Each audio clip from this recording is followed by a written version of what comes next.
Kita bertemu kembali di Bilik Berita TV JKR bersama saya, Juliana Binti Binting. Program Ibadah Korban, Program Pemusnahan dan Pelupusan Rekod Awam Keuangan. Assalamualaikum dan salam sejahtera.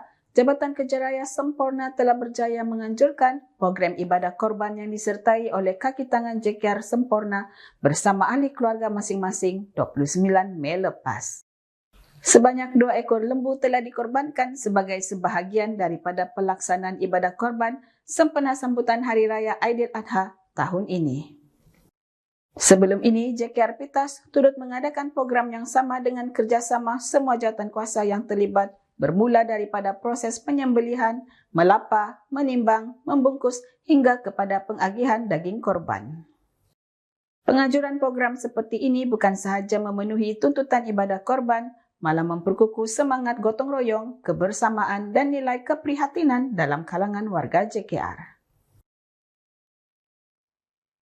Pada 21 Mei yang lalu, JKR Ranau telah melaksanakan program pemusnahan dan pelupusan rekod awam keuangan yang turut disaksikan oleh Jabatan Arkib Negeri Sabah dan Jabatan Bendahari Negeri Sabah.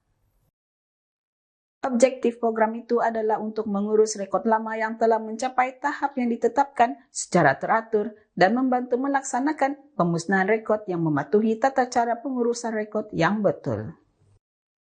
Sekian daripada saya, Juliana Binti Binting. Assalamualaikum, salam hormat dan salam Sabah Maju Jaya.